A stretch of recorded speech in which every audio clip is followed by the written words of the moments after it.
Good evening, folks. We're going to call the Development Review Board meeting for September 8th to order. First order of business is roll call. All members are present. Item 2, changes to the agenda. Jared? There are no changes to the agenda this evening, George. Sounds good. We're going to open a new public hearing for Create Together, Inc. Jared? This is application 084-95-CU, amendment number 5. I have to make a special note that this clerical error was discovered, that this was improperly warned in the newspaper and to the abutters, and in the several places around Town Hall and Post Office. It was formerly 128-98-PUD- amendment number 70, which was incorrect. So again, this is application, the correct number 084-95-CU number 5. The applicant is Create Together Incorporated. The property owner is Fletcher Farm Foundation Incorporated, and the application is to convert a lower level space of Meadowview building to classroom space and to change the corn crib building usage from seasonal to year-round. This project is located in the Town Residential Commercial 1 District. Hearing date is today, September 8th, 2025, 6 p.m. Public postings were at the Town Clerk's office, Town Hall bulletin boards, Post Office, Town website on August 18th, 2025, and the newspaper of record, the Vermont Journal, on August 20th, 2025, and the abutting property owners were notified on August 18th, 2025. George. Thank you, Jared. Who is here to speak to this hearing today? Pollyanna Seidel. Okay. I do have to swear you in as we are an on-the-record DRB. Do you solemnly swear that the evidence you shall give relative to the matter now under consideration shall be the whole truth and nothing but the truth under the pains and penalties of perjury? I do. I do. Okay, how about you tell us about your project? So we've been operating in the upper level of the Meadowview and in the Weave House and the Corn Crib throughout this summer. We got a little bit of a late start in January, but this was part of a restarting from Fletcher Farm School for the Arts and Crafts, and we have reinvented ourselves to offer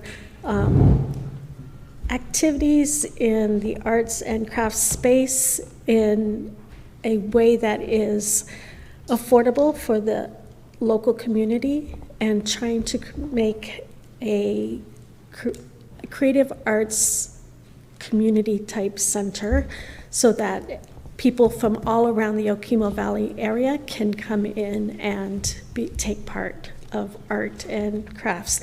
Right now we have a studio for painting, weaving, sewing, quilting, creative metal work, and we are hoping with this addition to go year-round, we will be able to open up a stained glass, jewelry, and pottery studio. So we have studios that are open from 9 a.m. until 8 p.m. in 4-hour segments that people can come in and use studio space, but we also offer weekends, weeknights, and week-long workshops for people to learn how to do a craft. Thank you. Any questions from the board?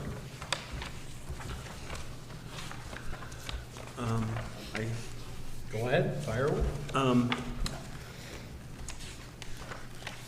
So you have the Meadowview building, and Yes. you're currently using the upstairs? Yes, we used the upstairs used to be a dining room, and now we have transformed it into be a fiber art studio. Currently, painting is there also, pending being able to use the downstairs area for studios also.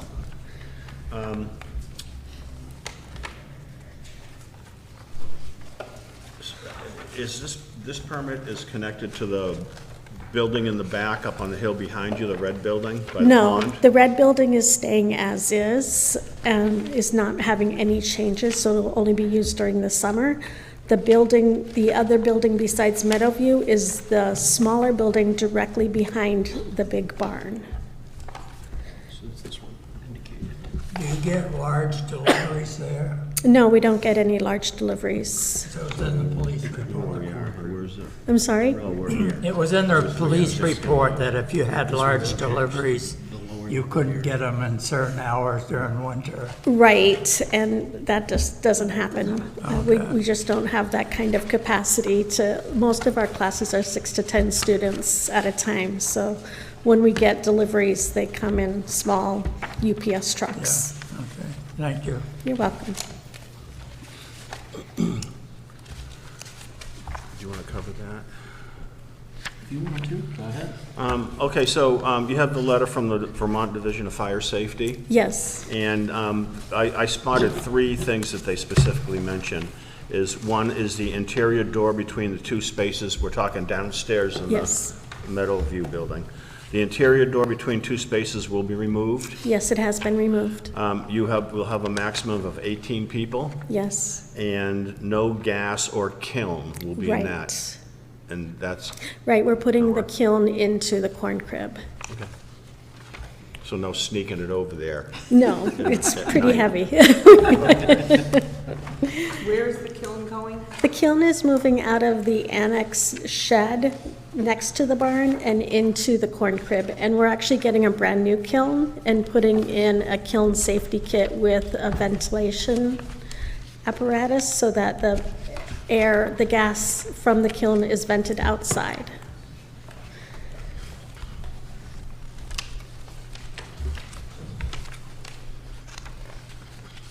Is there going to be any changing to exterior lighting, landscaping, screening?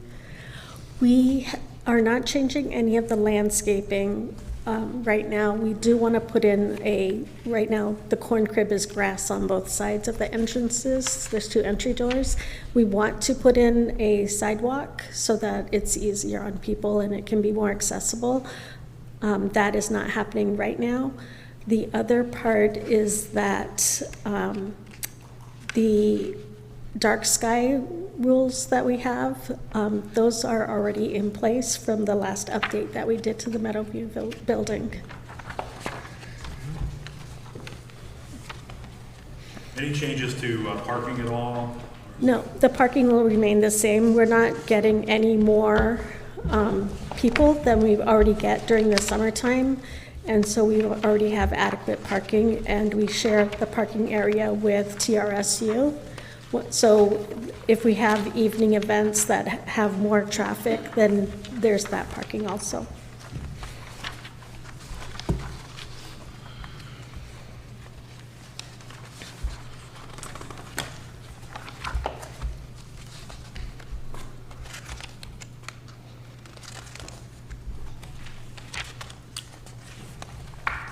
So we were at 18 people in the lower area, and then what was the corn crib No, this is for, occupancy?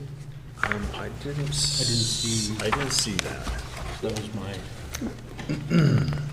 It's not in the packet for the occupancy for the corn crib. We were Yeah. going with already established occupancy, which I think is at 10. Okay. But the fire department actually, the state fire marshal doesn't actually have any documentation on what it used to be. So it's kind of a grandfathered thing is what I was, grandfathered at Yeah. 10, so, okay. Just wanted to make sure that we had those on the record. So 10 corn crib, 18 in the lower of the Meadowview. Okay. is that right? Okay. Other questions from the board?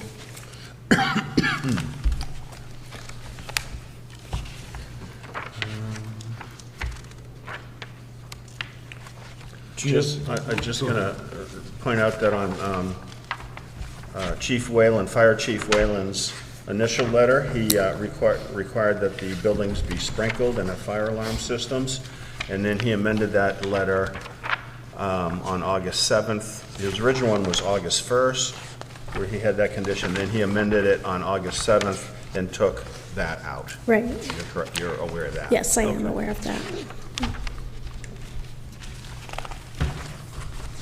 And what are your new hours of operation going to be? We have studio time from 9 to 11, 12 to 1, and 5 to 8 p.m.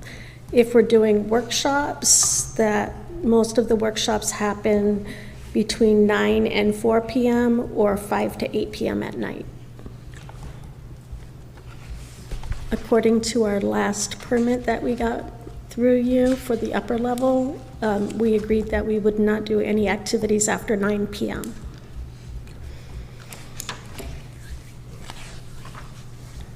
Anything else from the board? Not from me. Okay.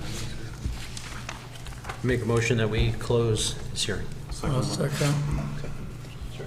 Discussion, is there anything hands on Zoom or anything? Anything you want to add? That's all. Thank you. All those in favor? Aye. Opposed? Thank you very much. Thank for you. coming.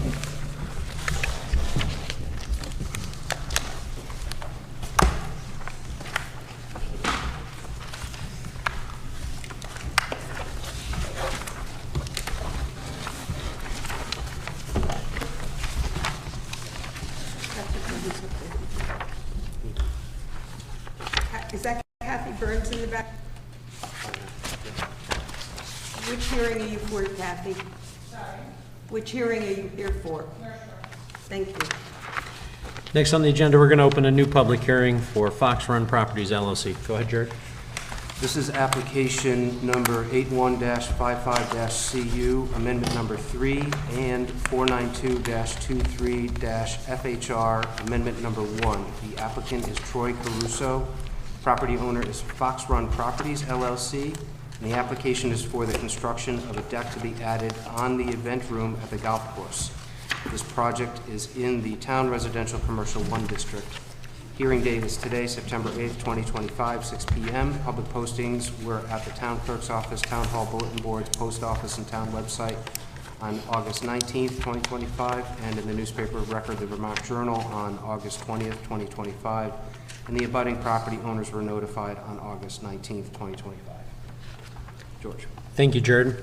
Who's here to speak to this hearing tonight? I do have to swear you in as we are on the record DRB. Do you solemnly swear that the evidence you shall give relative to the matter now under consideration shall be the whole truth and nothing but the truth under the pains and penalties of perjury? I do. Okay. You got to step up to the podium. Please state your name first for the record. How about you tell us about your project? My name is Sherry. Our project is adding a additional area onto our event space. This had previously come to the DRB in 2022. However, we did not start the project, so here we are again. The original plans were to add extra seats, I guess we'll say, on the space, but we're not doing that now. This is currently, if anybody's been to the golf course, we currently have an outdoor welcome area for weddings. However, it does not fit our capacity of 150 people right now, so our proposed deck would be able to have an indoor-outdoor space for the wedding area for welcome parties, weddings, without having to use the side of the barn, which currently cannot fit 150 people, which is our capacity for the room. Questions from the board? Is this an increase in people of 89 people? Is that what we have here? No, we're not doing an increase on the capacity for the space. It's currently set for 150 people as the capacity of the room. In the original permit, it was for 89 additional seats. Right, we're not doing the 89 additional seats. So originally, it was brought in 2022 for 89 additional seats. However, we're not going in that direction. We just opened up the event space for weddings this past, well, it would have been last year. And the current space that we have outside on the side of the pro shop does not fit up to 150 people. So we've kind of run into some problems from there. So the deck would allow us to do an indoor and outdoor space for the wedding area where we could actually house up to 150 people for receptions for weddings. So there'll be 199 people on the deck? No, it would just stay at a capacity of 150. We're only allowed 150 people in the room. Mr. Chairman, Go ahead. Yeah. It seems like I remember, I was trying to find it, when they had the original permit, there was a limited number of days they could use the deck. That was due to the increased amount of occupancy, Right. and I believe is what that was in reference to. And there was like certain limited That was amount of about time. the sewer capacity. Allocations, yeah. Does That obviously comes with a Yep, number, so that correct? doesn't, so because they're not increasing the number of seats under this application, that is not applicable, because there's basically being capped at the same number of people, even though they're requesting to increase the amount of space with the deck. So again, the wedding space is kind of new for us, that we opened and started doing just last fall. So again, with noticing that we have occupancy for 150 people and we cannot fit 150 people on this side, that would be on the side of the pro shop, it's just not possible, we've tried. So this would give us the additional space that we need to be able to do 150 people for like a cocktail hour, and then they would move inside the space for their actual wedding reception. So those same conditions will apply from the sewer allocation, will still be in place when this permit goes through. No, because that was directly tied to the increase in allocation prior. There is no increase in allocation Okay, of no, space. I guess I'm wording it wrong. All those conditions that we had set with like the number of days they could use the deck. Yes. Still remain. So they do not remain, that was the state. Oh, that's changing it now. So because they're not increasing, Just trying to find they're it. not increasing the number of people. Okay, Yep. thank you.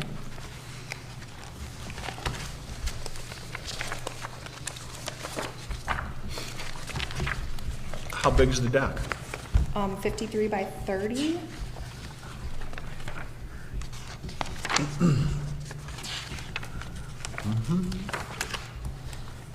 So going off, so the deck is located inside what is outlined as the special flood hazard area. And are you familiar with the comment letter dated Friday, January 20th, 2023 from John Broker Campbell? I am not. Okay. So he lists as because of the location in the special flood hazard area that is shown on the flood insurance rate maps, effective September 28th, 2007, he lists some requirements. These were part of the original permit Okay. to be followed and would continue to apply in this permit. The things that he outlines for those include, quote, "For all development located within the FEMA mapped special flood hazard area, the National Flood Insurance Program minimum regulations require that all new development be reasonably safe from flooding, and B, first bullet point, designed and adequately anchored to prevent flotation, collapse, or lateral movement of the structure during the occurrence of the base flood. See the FEMA guidance managing flood development with the appropriate document listed. Bullet point 2, constructed with materials resistant to flood damage such as pressure-treated lumber. See the FEMA Technical Bulletin 2-08, flood damage resistant material requirements, and the appropriate document. Bullet point 3, constructed by methods and practice which will minimize flood damage. Bullet point 4, constructed with electrical, heating, ventilation, plumbing, and air conditioning equipment and other service facilities that are designed and or anchored to prevent water from entering or accumulating within the design components during conditions of flooding.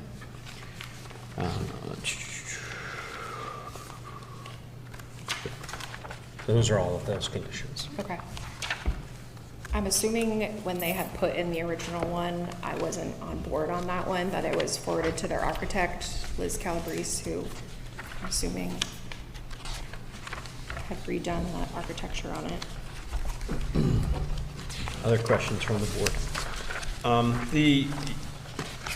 You have a current construction permit letter from the Division of Fire and Safety with a Yes. number of conditions on it? Yes. Are you aware of those? I am, Are there yes. any issue, I don't want to read them all out because there's a ton of them and they're part of the record now. Correct. But do you have any issues with any of them that you feel you can't comply with or would be No. difficult? No, not at all. Thank you.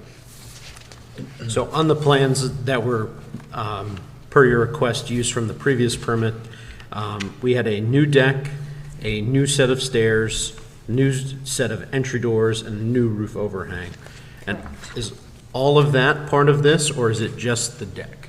We're doing the deck and the doors, which are on the fire permit. So the Okay. deck and the doors, and then the stairs are part of the deck. Okay. Do you plan on using this more than 12 times a year? Probably, more than likely. Is your old one there that said less than 12 times a year? Okay. We do events in that specific room in the winter. I don't anticipate using the deck in the winter, but we do use the room.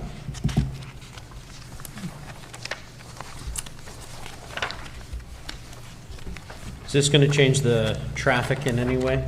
No. Okay, are you going to change the lighting from its current set? There's current floodlights on that side of the building that shines down into the golf cart area, so no, I don't anticipate having to add any extra lightage out there. Okay. Is there going to be any dust, fume, vapors, gases, or other forms of air pollution? No. Any vibration? No. Okay. Fire, explosive, or safety hazard? No. Storage of flammable liquids? No. Okay. Other questions from the board?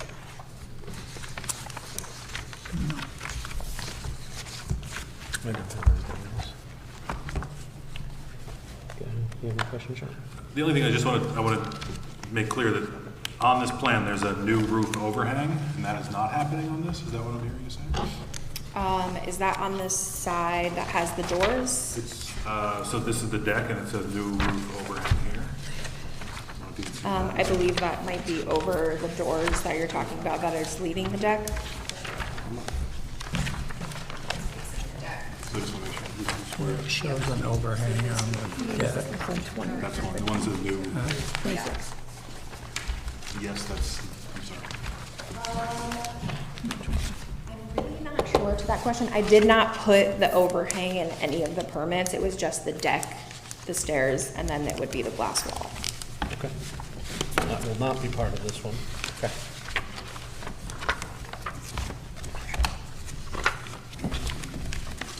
Other questions from the board?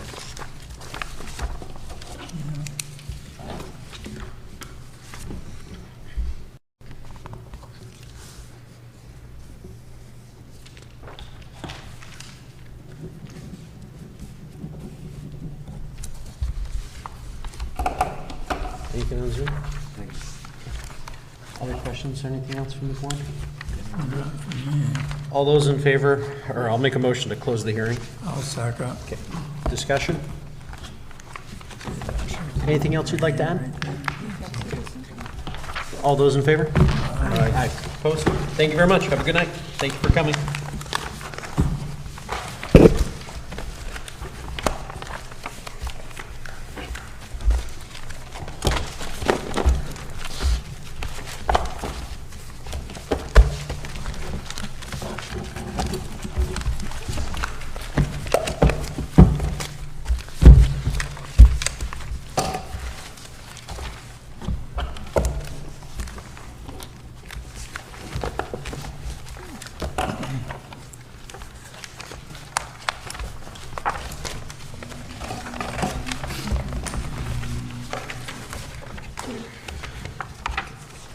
Next on the agenda, we're going to open a new public hearing for USA Land Seller. Jared?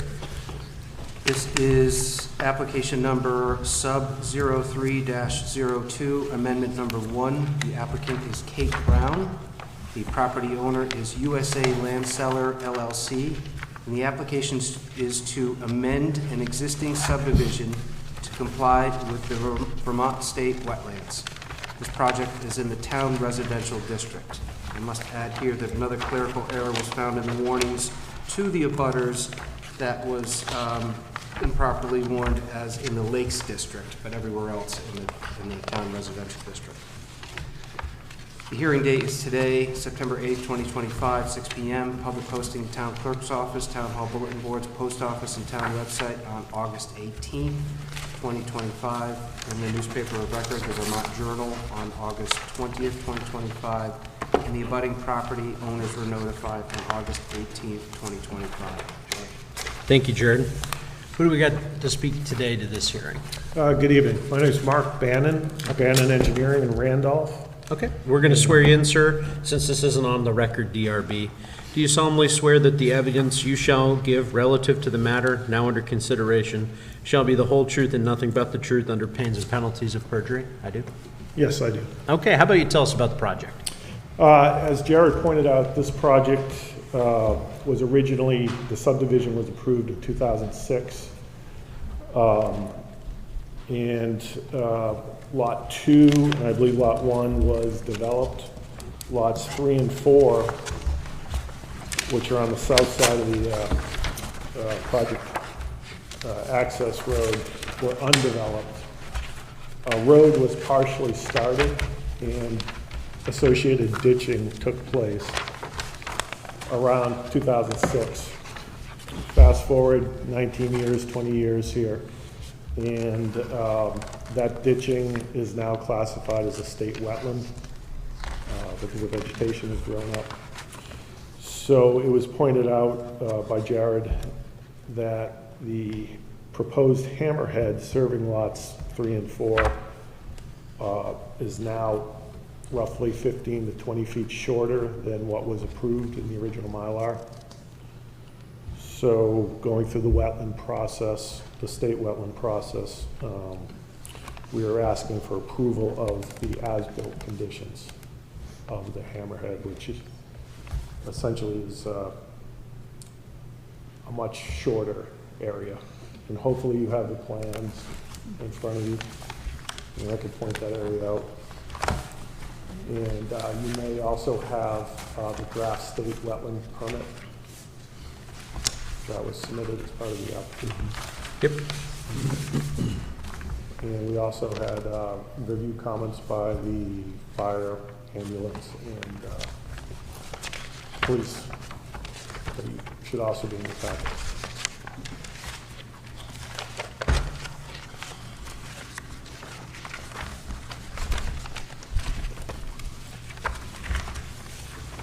Questions from the board members? I have a question. Fire away. Just to paint the picture here, so we have 4 lots. Where's lot number 1 on the maps? I don't see I see lot 2, lot 3, See this one? lot 4. Am I missing it? Yeah, this one, that one. That's one I have. It's up on the top. Oh, okay. Yeah, lot 1 is Got it. further away from the project area. Got it. It's page 31. That is not shared through this driveway system. Got it. Okay, that's what I was, Yeah. okay. So we clarified that lot 1 is not shared with this driveway system. So this driveway coming into the existing house on lot 2, was that going to be, that originally was the only driveway coming from East Lake Road? Because I went out there today and it looks like another driveway might be going to lot 4, or is that just another piece of property down the road? So right now, when you drive in, if you're familiar with the site, you drive into Combs Hollow Lane, and the developed house that you see right in front of you is lot 2, shown on this, shown on both site plans. And then if you went up that driveway roughly 300, 400 feet, it bears off to the right-hand side, and that's the area we're talking about tonight. And so originally, that area that we're talking about where the hammerhead is, that's how you were going to access lot 3 and lot 4? Correct, that's still the plan. Originally. There's a common plan. The original plan is to serve lots 3 and 4 from a common driveway. And at the beginning, roughly at the beginning of that driveway, there was to be a full 35-foot hammerhead turnaround on the left-hand side. Does lot 4 have access as we speak tonight? Lot 4 have access. Other access? Yeah. No, the only access would be this common Would still driveway. be the common driveways? Right. Okay, that paints the picture of what you have up there.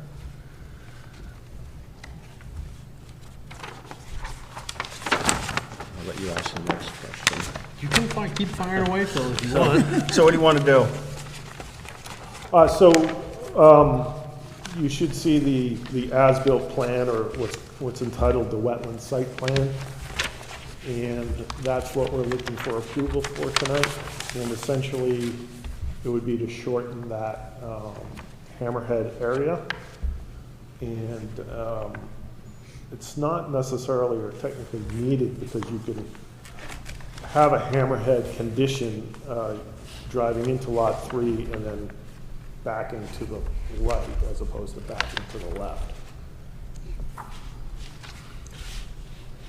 The hammerhead was originally, I'm pretty sure, I'd bet money on it, it was a requirement from the fire chief, because they often do this on these types of Sure, subdivisions. sure, So they can get the absolutely. trucks turned around. Absolutely. Will they still be able to do that? They still will be able to do that, because the hammerhead condition, as the 3 driveways intersect, there's still a hammerhead condition that they can turn around in. Okay. So over the years, and especially after Irene, because this was prior to Hurricane Irene, or Tropical Storm Irene, it is kind of wet in there, you know, so that changed the plans a little bit. Well, what happened with these lots have a high seasonal high water table, and when they did that ditching, they cut below the seasonal high water table, so that created a hydraulic condition where the wetland vegetation grew. And, so the 3 components of a wetland have been satisfied.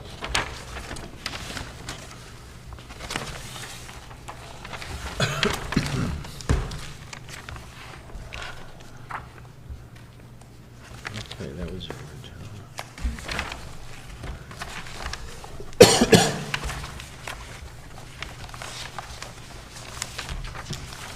And so you've had some people from the state come out and take a look around? Yes, so my firm delineated it, and then we had Rebecca Chalmers from the State Wetlands Program out, and looked at it twice, actually. Okay. Yep.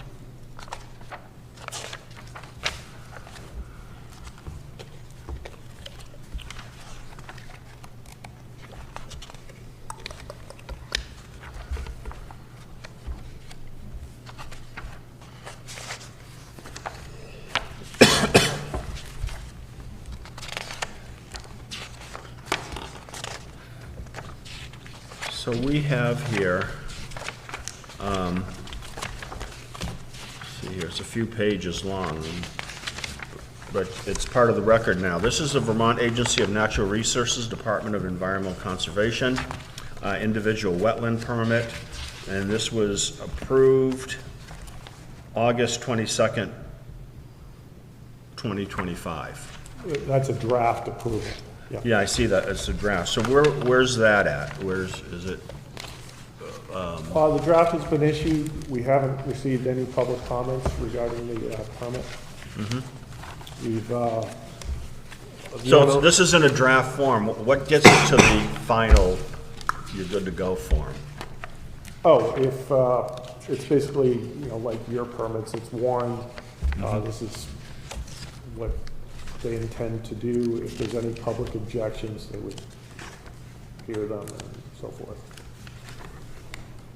Or public comments, I should say, not objections. So you've read through this draft and you're aware of Yeah.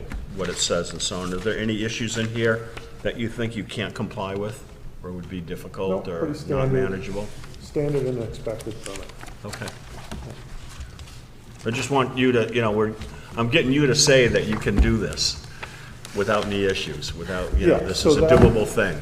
That draft permit essentially approves what's shown on this plan that you all have, which is the wetland site plan. Okay. And it's been engineered and we're confident. So included in that permit, on page 45 of our index, talks about the expiration date of the permit. That's correct. And so, when this construction is complete, so you expect to be able to complete it within that time frame, the next 5 years from date of issuance? That's correct. Okay. Yeah. And they can reapply, of course.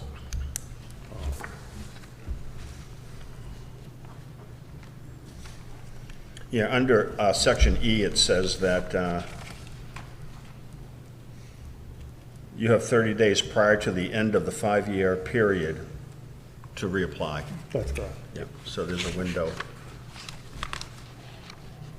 So like my biggest concern looking at it is development of one lot, but not both lots. Because now that the hammerhead is being altered before both driveways, and now it encompasses both driveways, they kind of go hand in hand.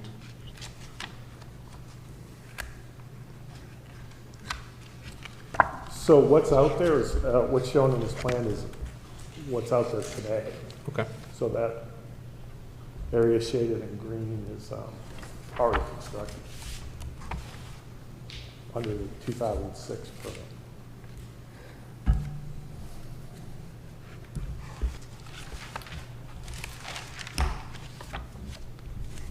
Did you make any other changes to the proposed map other than the wetland indications?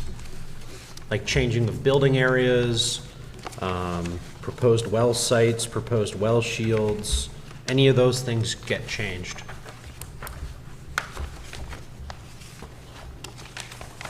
It's in, I'm going to answer, it's in general conformance with the old plan. Since 2006, there has been changes to the way that we do well shield delineations. So things like that, but the actual building placements and drive locations are the same. Okay.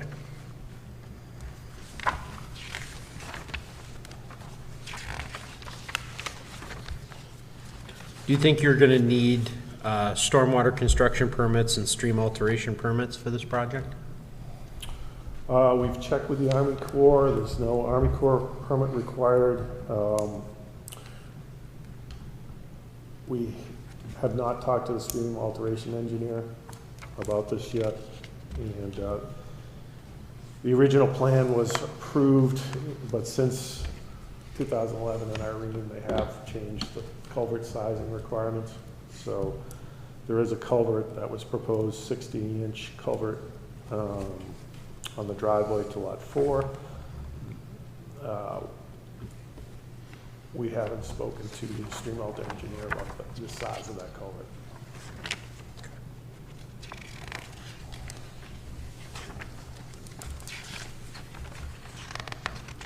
Other questions from the board?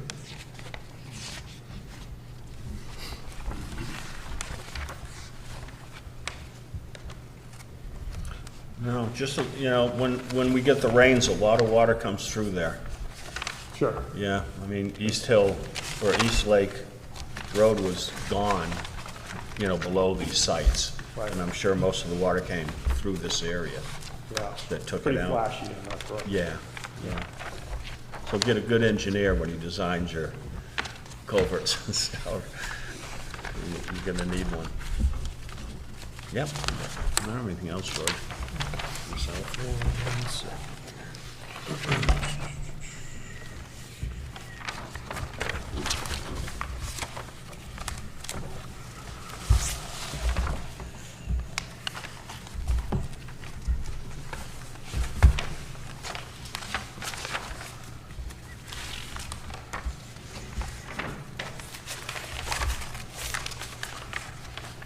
Anything on Zoom? No. I make a motion that we close the hearing. Second. Any further discussion? Anything you'd like to add? No, thank you. Thank you for your time. All those in favor? Aye. Aye. Opposed? Thank you very much. Have a good night, and thank you for coming.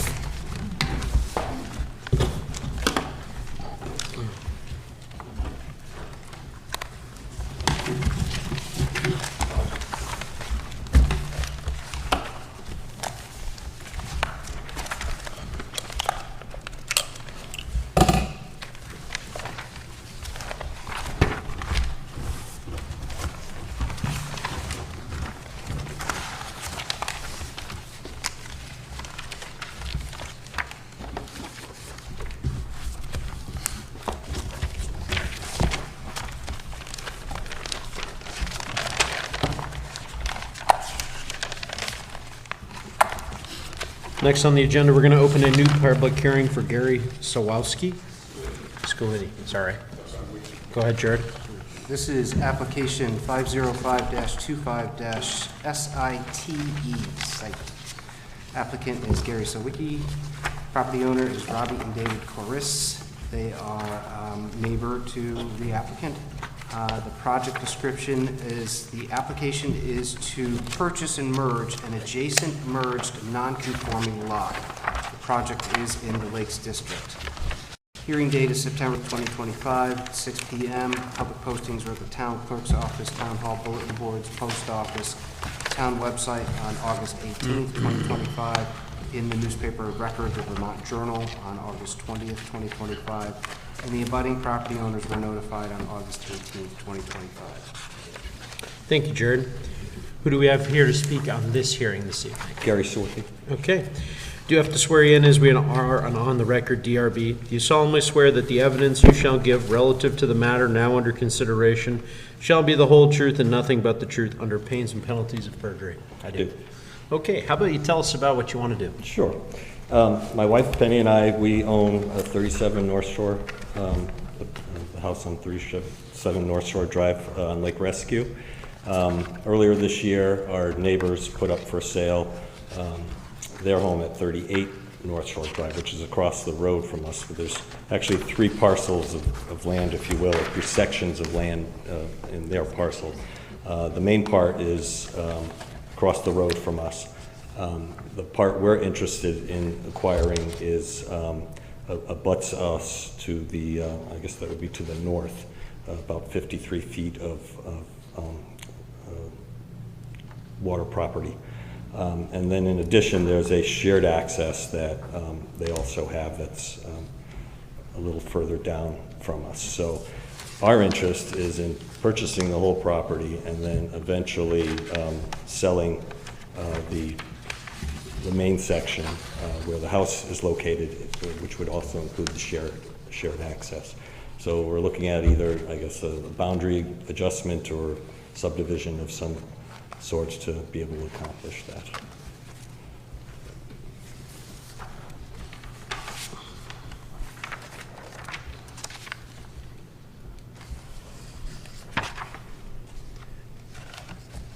So the big reason why you're here is because all the lots are non-conforming Right. lots. Okay. Yep. Questions from the board?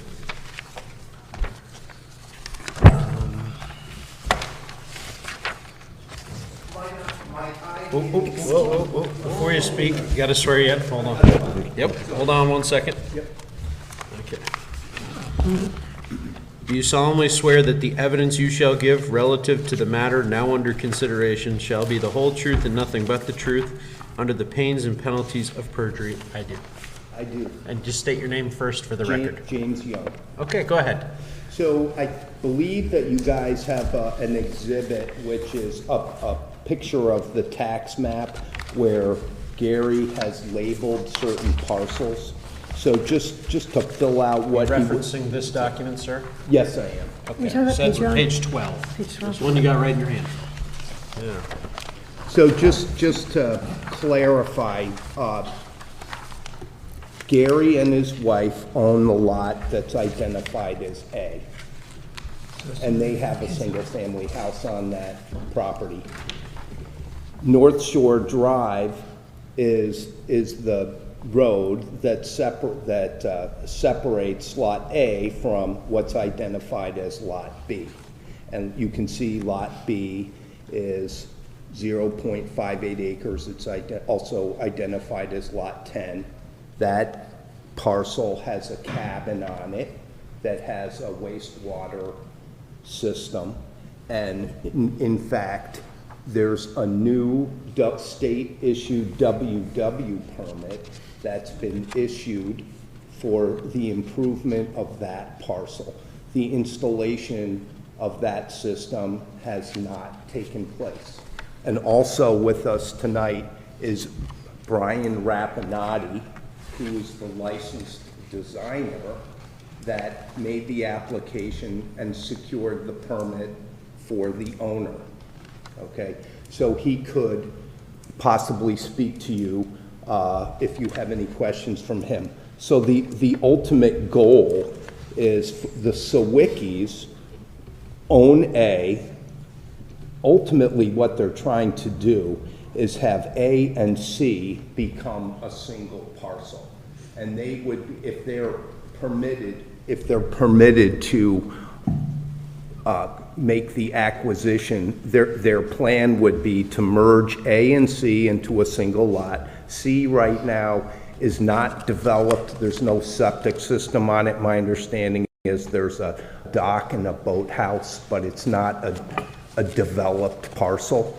So what they ultimately would like to do and are willing to do, if they can acquire the whole property, they would merge A and C and would be happy to affirmatively add any type of covenants into the deed to clarify that in the future, they would not attempt to develop Lot C independently.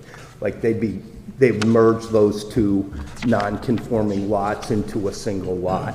And then the condition that their concern is they want to be able to sell off B, which is on the other side of North Shore, after they merge A and C. And so that could be potentially, so the question is a legal question of merger. So it's been suggested that lots C and B are a single lot that can't be divided.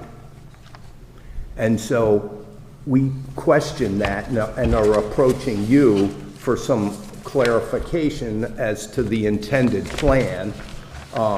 So if the idea is that it had in B and C are a single lot, one way to handle that would be to try to subdivide C from B.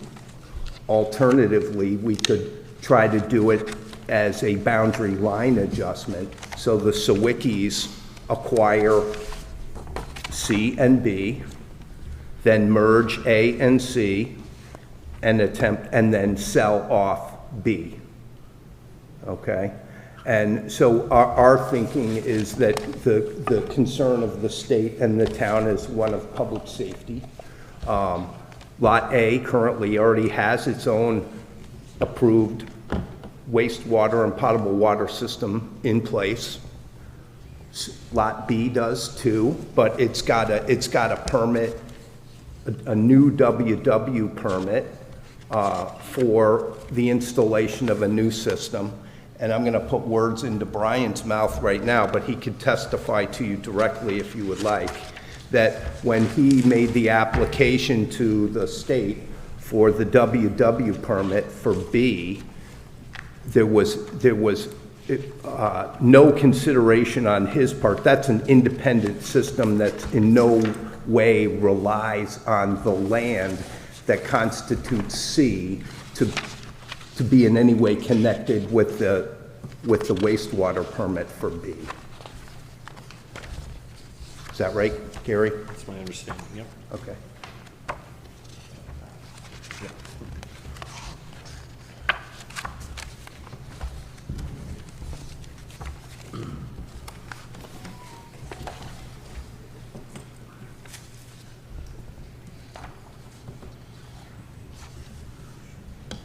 Oh, I guess it might also be relevant that C and B came into the current owner in separate deeds. They historically were separate parcels. So lots A, C, and B are all deeded independently? Historically, they were. Right now, C and B are under common ownership. But because it then falls under the, Yeah, but they're under common ownership, but they're still three separately deeded lots, is that correct? We think that that's accurate, yes. but the state in a lot of ways says if you have a non-conforming lot that borders, and I think this is in reference to the court case that you provided as the example. of the evidence is that where it talks about non-conforming lots that abut each other get merged as part of the parent lot, we'll call it, to create less non-conformity. Is that correct? So it's the history of merger, both at the state level and at the town level, is murky and has changed. So my reading of Ludlow zoning is that you don't have a merger provision. State level merger is confusing, is a little confusing. But we think that for a couple of reasons. One, they came in as independent and historically were independent pieces.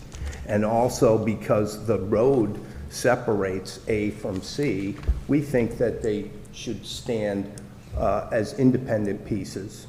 But alternatively, we offer the idea of a boundary line adjustment, which would end up being just two lots. So A and C merge into a single lot under the scenario that we're. So I don't understand why you don't know whether these three lots are deeded independently. Well, you can go downstairs here. Yeah, no, they are. Okay, that's it. They are deeded independently. So B is kind of moot with this discussion, because you're talking about acquiring Lot C and then merging it with Lot A. Correct? Whatever you do with Lot B is across the street. You're not making that part of one. You're not here to ask to merge A, C, and B. You're here to ask about A and C. Correct. They're deeded independently, so that sounds like it's a pretty easy thing to do.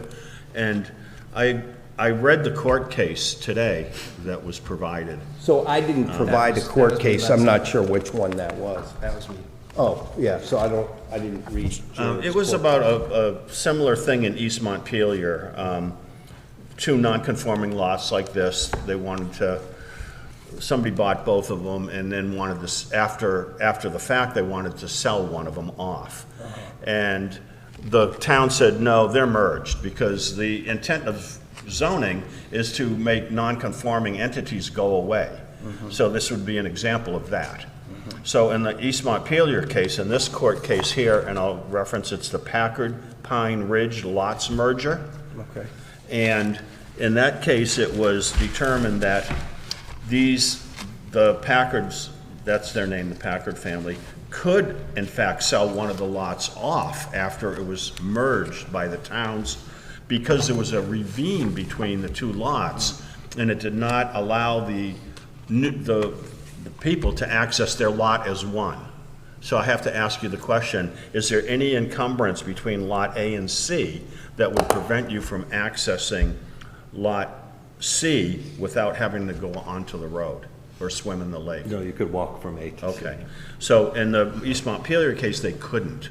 And then the court decided in the Packard's favor and said, yeah, you could sell C off, so to speak, because it really isn't one lot with this gully thingy between you. You can't use it well. That's not the case here. So it's clear that the court, once this is merged, it's merged. I just want you to, that's the way it rolls. This will be referenced. So, if that's your intent, and they're deeded separately, and you can buy Lot C, you're gonna own both of them. I don't see how that would not happen. Did you have a comment? I don't find that there's evidence that they are deeded separately.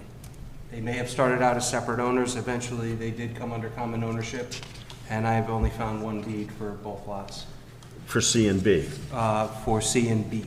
Is So- the tax They the get same one way? Is tax that bill? taxed one Okay. lot? Just get So one tax bill. the town is treating them as they are merged. That's why I was wondering if it was taxed Okay. that way. That would tell you they're together. Okay.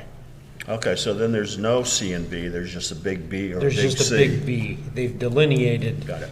Correct me if sorry for all this, we just want to make sure we have a very clear understanding of what you're asking. Absolutely. So, as the town perceives it today, Lot B, which is labeled as number 10, encompasses the areas of both B, C, and D as designated on your map. Well, D is joint owner. Or is there, Yeah, not D. D is not not- D? Not Okay. D, not D. Okay, how is D in this situation? That's the right of way to the. That's just the for- right of way that for the that they have properties. access to, okay. Right. Yeah. So Shared lot with joint 10 properties. includes B and C as the town treats today as one big lot that is non-conforming. I think that's accurate, although they have separate don't they have separate parcel ID numbers? I'm sorry. Okay, let's swear, okay, and we've got to only have one person talking at a time for the sake of taking minutes, okay. And Brian Rapinati, right? Yes. Okay, so, Anybody else maybe gonna talk to this that's not sworn in? yeah, okay. Are you sworn in, or are you gonna talk? You- Okay, okay. Do you solemnly swear that the evidence you shall give relative to the matter now under consideration shall be the whole truth and nothing but the truth under the pains and penalties of perjury? I do. I do. Okay. What do you got for us? Looking at the tax map here that you guys have in front of you, it looks like it has different parcel numbers for each of those parcels. So you're saying that the town shows them combined, but your map shows them separate. So kind of going against each other. And I know often somebody might own 150 acres and it might encompass 6 or 7 pieces, and that all gets lumped in for the tax purposes. But that doesn't necessarily mean those lots are combined, correct? I believe it's, I just pointing that out on the tax map, it shows it as 2 separate lots. Does property B currently have shared access through D? Yes.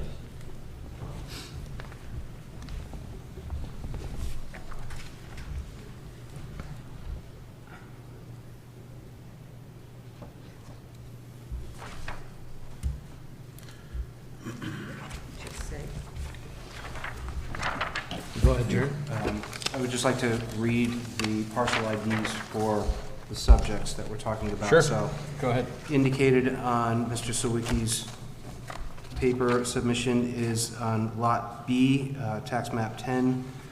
The parcel ID is 200-310-000, and the adjoining parcel is 200-304-000. So while considered merged, they still hold independent parcel IDs. Okay. On the property card, they're together. So they're Which merged for page? tax purposes. For tax purposes? Yes. Okay.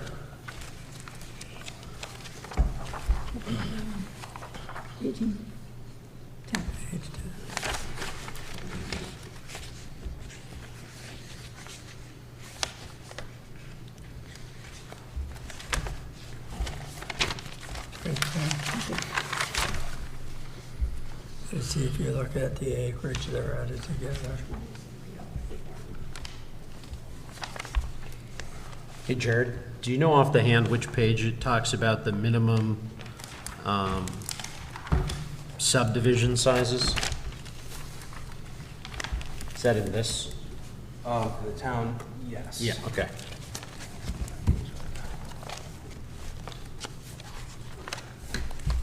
Minimum lot size, oh, so there's 40,000 square feet. 40,000 square For development. for development? Right, and so So- that's almost an acre, and these are, But that's for requirement of development? that's for development, yes. That's a new lot, it's a new development. That's a new These are lot. pre-existing. Right. Right, these are pre-existing, so. Can I read this? That's Sure, go how- ahead, fire away, Phil. So, just to get this out, this is from the Municipal and County Government, Title 24, Subchapter 007, Bylaws, and this is referring to 4412, Required Provisions and Prohibited Effects. And it says under B, the bylaw may provide that if an existing small lot subsequently comes under common ownership with one or more contiguous lots, the non-conforming lot shall be deemed merged with the contiguous lot. However, a non-conforming lot shall not be deemed merged and may be separately conveyed if all the following apply. And then they have different things down there. So I guess the question is that merged just for tax purposes? Or merged deeded wise? So you said there is two parcel IDs, right? There's two parcel IDs. Okay, but on the tax card, they're being treated as one. That's correct, due to the common And, ownership. and you did not find where they were deeded separately. That's correct. And you're arguing separate. So historically, they were separate. Right now, the owner, the same person owns B and C. Okay. But historically, they came out of different chains of title. That's my, Okay. Okay. Yeah, one more person we gotta swear in. If it's all one. Anybody else? Yeah, okay, last time, going once, twice, okay. Do you solemnly swear that the evidence you shall give relative to the matter now under Still not consideration conforming. shall be the whole truth and nothing but the truth under pains and penalties of perjury? I do. I do. Okay, what do you have to add? The parcels are separated by a road. Doesn't matter. We see that. I understand what you're saying, Jared, but it's not my decision or your decision. They're separated by a road. And the original deeds, if you go back to 1917, they were separated. And I understand the state thing, I get it, I do real estate all day long. But they're really two separate parcels, and you're not hurting anything by letting these guys combine their waterfront, and they'll put restrictions on it. They can't do anything because it's non-conforming. It's just moving a lot line and allowing them to take the back cabin that has a brand-new wastewater system designed, and you're going to improve it. It's not, you're not destroying anything. You're actually improving what the lake should be. Because that back parcel would then, one, be sold, it would have a new wastewater system put in, because they can't do anything else with it, and it would have a right-of-way on the other side. So that back parcel carries two pieces of lake frontage. One is a right-of-way, and one is a little boathouse on the water. So you're not hurting the lake, you're actually improving the lake. And I think that's everybody's goal, is to make sure that our lakes stay clean and safe. Thank you.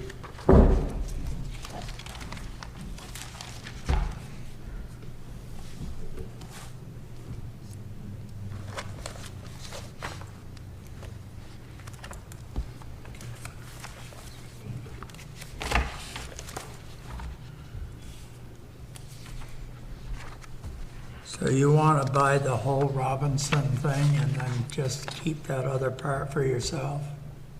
Correct, yeah. That's what, So we know that when you own lots together, you know, they're merged on the tax maps. Correct. That happens with everybody, whether you're non-conforming or conforming. That's the way it rolls. So in my mind, the question is there still a separate deed for Lot C? If I went downstairs, would I find a deed for Lot C? Meets and bounds, you know, what a deed says. That's my question. Or at some point, did Lot B incorporate Lot C, and now if we read Lot B's deed, it would show the meets and bounds of Lot C. It's one or the other. That's the question that has to get answered. Okay. And if it's deeded separately still, Lot C, then, and if you were to purchase that, then it would be merged with Lot A. That's my opinion. So the real question is, How's it deeded? Jared said he wasn't able to find separate deedage, but maybe they're able to, they talked about like 1917 or something? I assume you didn't go back that far. It's just now comes under common ownership. Okay.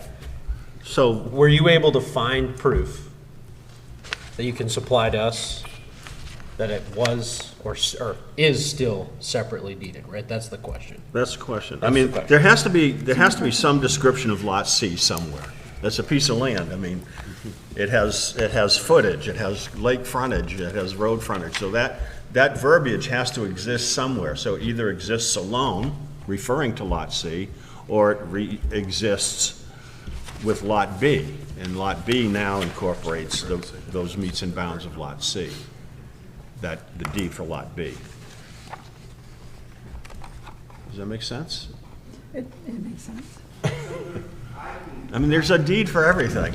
I can provide you tomorrow. I'll get you, there's a copy, so the current owners back in, I've got a copy of the deed, back in '21, they had their estate planning lawyer take the two deeds and put it into their trust. And so there's a single deed that does that, but it delineates the different parcels.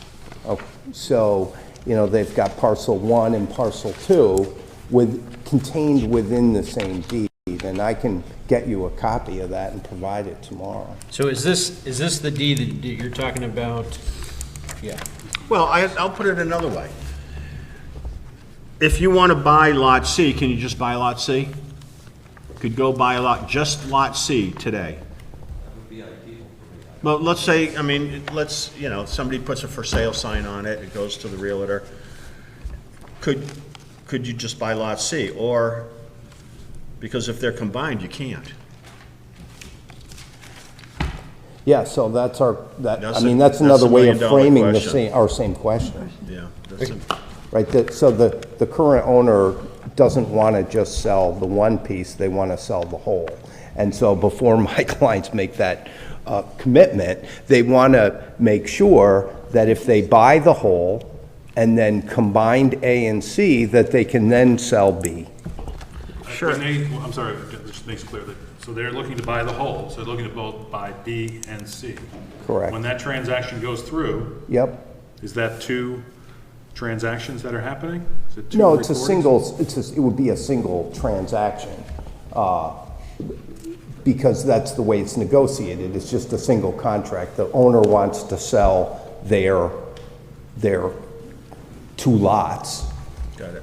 To the Sawickis, who then want to combine the 2 lakefront pieces into a single lot. And like I said, they'd be willing to add some restrictions to make you comfortable if there's anything that you want to add into that deed when they combine them, right? They would do a merger deed, they would do a description around A and C and have a sentence in there saying the purpose of this deed is to merge lots A and C, right?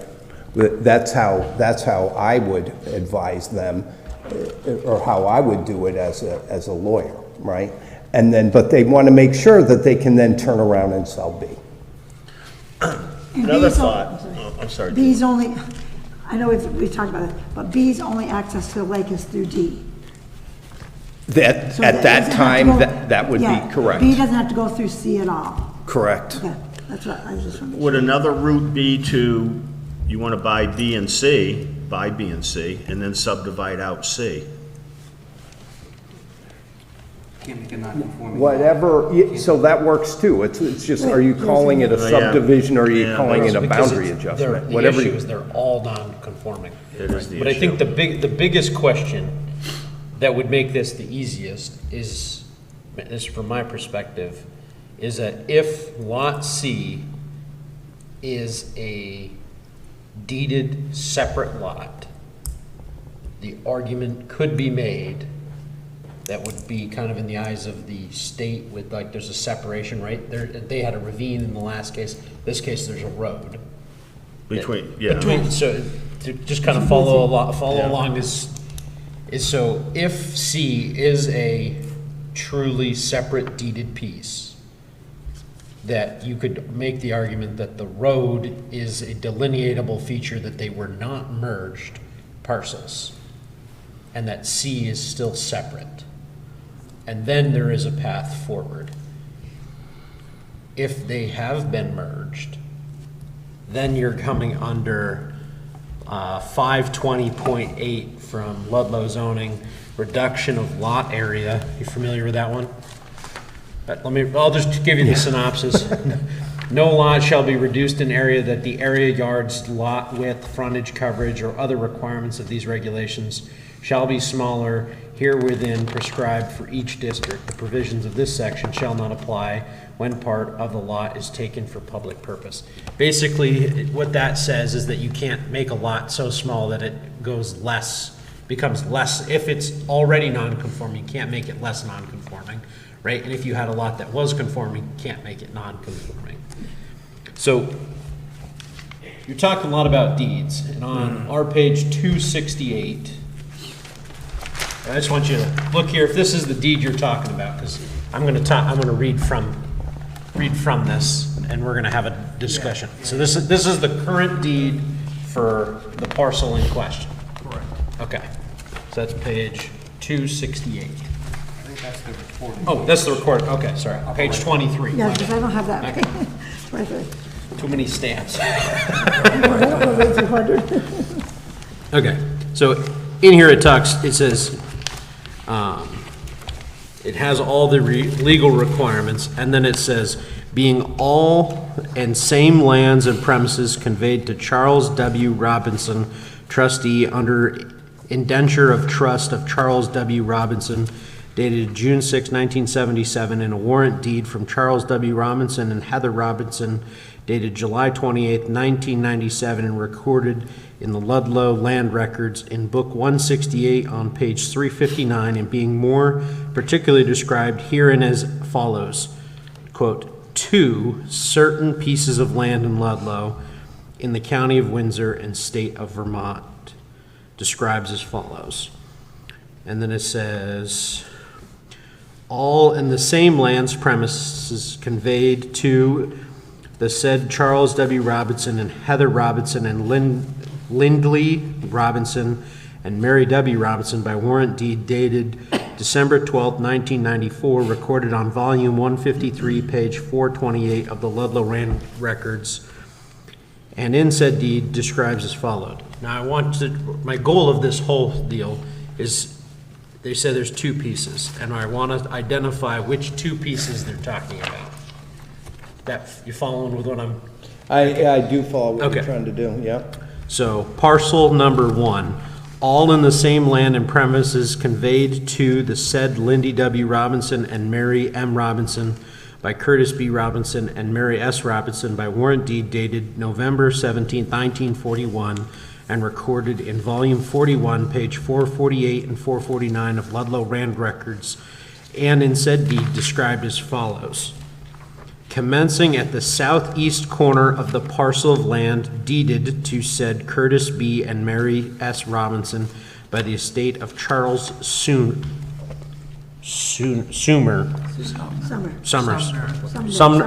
sorry, my bad, by deed dated June 30th, 1938, and recorded in volume 40, pages 133, 134 of Ludlow Land Records, hence running northerly on the easterly side of said parcel, so conveyed on June 30th, 1938, a distance 150 feet to a corner, hence running westerly in a straight line 110 feet to a corner, hence running southerly in a straight line of 121 feet to a corner in the northerly line of the Kearney land, hence running easterly on said Kearney north line, a distance of 110 feet to a place of beginning. Which parcel is that in reference to?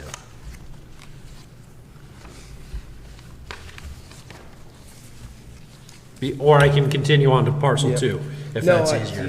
It refers to B, don't it? I think that's B. Sounds like B. Okay, Sounds like B. that's B. Okay. So Yeah, 'cause part 2 mentions the lake. So which one is that? So that is being identified as parcel B, and which is parcel 1 in the deed.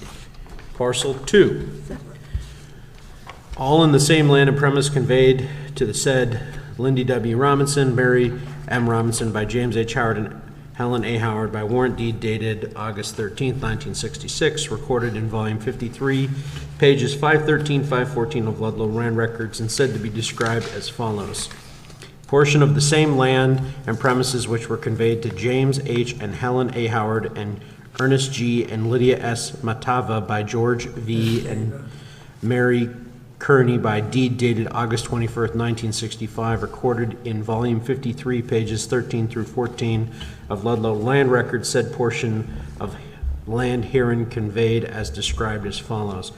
Beginning at a corner stake in the ground northeastern corner of the parcel herein conveyed, said corner being on the westerly edge of common right-of-way leading from Route 100 to Lake Rescue Cottage lots, hence westerly in a straight line of 143 feet to a corner, a stake in the ground, hence southerly in a straight line distance of 100 feet to a corner, and hence southerly in the same course to the center of a common right-of-way leading through land of herein grantors from Route 100.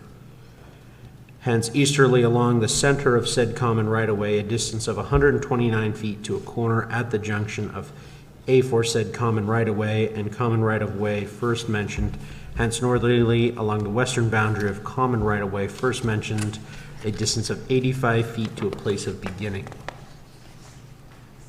So that's also part of B. Yeah. So that's also part of B. Okay. Here, where- two okay, talks about going to the lake. Okay, well, because the reason I wanted to read all that is because it was like parcel 1, parcel 2. Got it. So I think, and sorry if I'm wrong, but I think that Unfortunately, you do have to speak into the microphone for So the recording. I think that those two descriptions of parcel 1 and parcel 2 are describing B. Okay. Okay. How's everyone feel on the board? I agree Everyone with- feel like, I okay. agree. So now under number 2. So, all in the same lands and premises conveyed to said Charles W. Robinson and Heather Robinson by deed of Lindy Robinson and Mary M. Robinson dated 1997, recorded in volume 168, page 35 of Ludlow Land Records, describes as follows: a cottage lot on the westerly shore of Rescue Lake, described as follows: beginning on the shore of Lake Rescue at the southeast corner of the Kurt Robinson Cottage lot, hence south 82 degrees west through the iron pipe, and it said Robinson's south line continuing in said course about 121 feet to said Robinson's southwest corner, hence south 2 degrees west on the east side of proposed road, 100 feet, hence north 141, hence 141 feet to the shore of said lake rescue, hence northerly along shore about 100 feet to the place of beginning known as lot 20.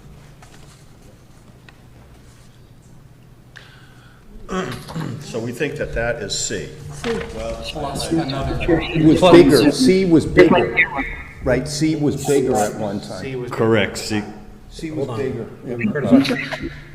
She says I have. Whoever's on Zoom, you were not sworn in, so just please hang You on. have to sign it.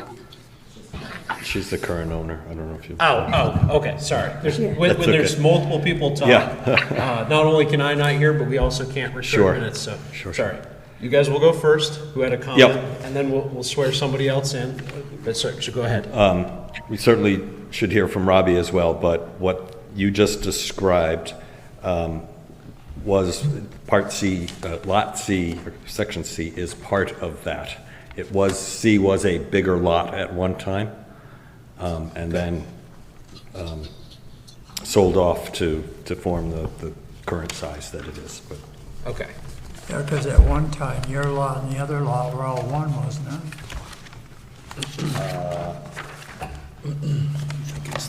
yeah, I think it's part of this lot, yeah. It's we think that it's to the north. it's including the piece to the north. And if you look back at the deed, right after the portion that you just read, there's an accepting, however, and then they describe the piece that got sold off. Okay. We'll come back to that in a second. We had someone on Zoom that wanted to talk, that needs to be sworn in. And so, what's the name of the individual on Zoom? Robbie Corliss. Robbie Corus? Okay, so I'm going to swear you in. Do you solemnly swear that the evidence you shall give relative to the matter now under consideration shall be the whole truth and nothing but the truth under pains and penalties of perjury? I do. I do. Okay, what did you want to add? The deeds that were all sent, it was my mom and dad's property, then deeded to my husband and myself upon their passing. The deeds that we have were all separate. The boathouse, the boathouse, the right-of-way, and the cabin. And the deeds that I have are going way back to 1941 and before, when they, as you just read. My concern or my thought was when we had the wastewater permit, the cabin was treated as a completely separate property with no relation to the boathouse property.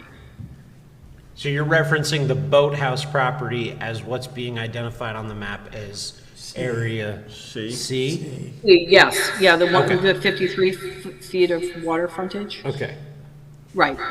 So you, Non- and you're saying that you have a separate deed for the area that's identified as C?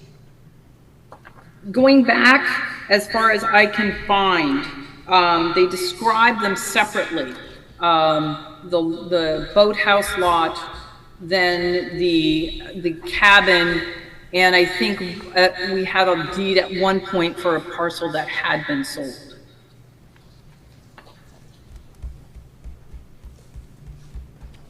Thank you. Because they list them on our deed as two separate properties. And I think that's the same deed that you referred to.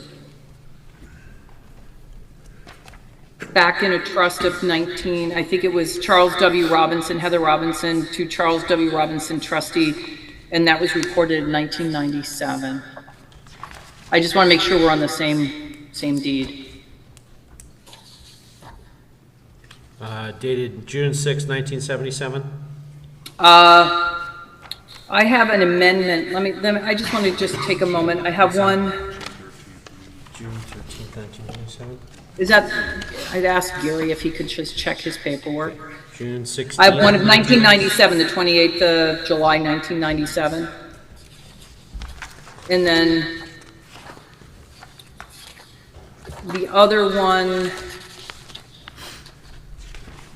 was June of 1997. That was Lindley and Mary, my grandparents. And that was the other deed. And it was describing the split of lot number 20, which is different than what's on your current map.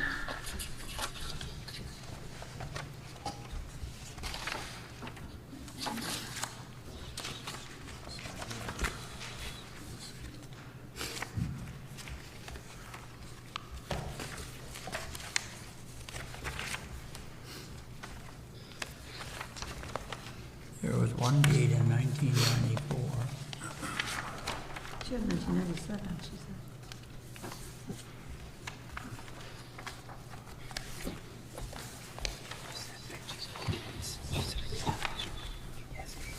So 97 right there.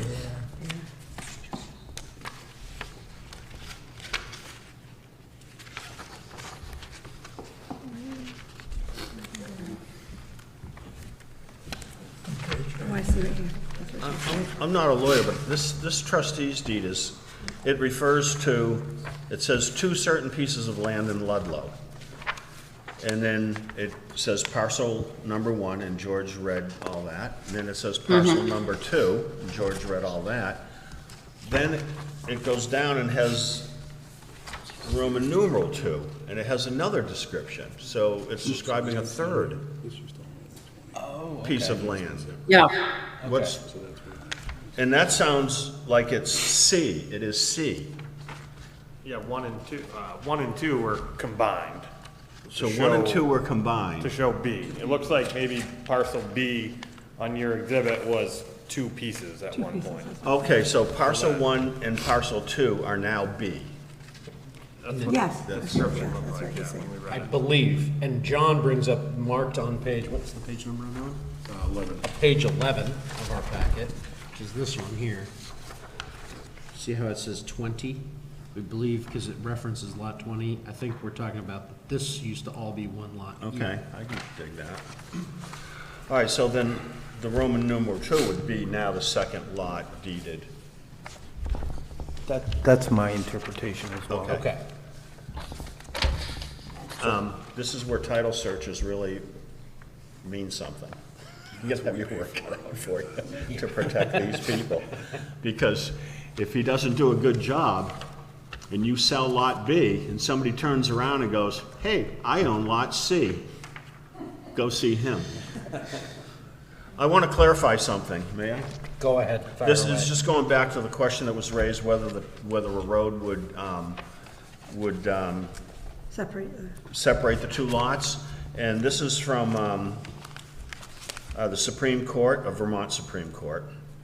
Has considered whether a right-of-way separating two undersized lots was sufficient to interrupt the continuity of the lots and prevent merger.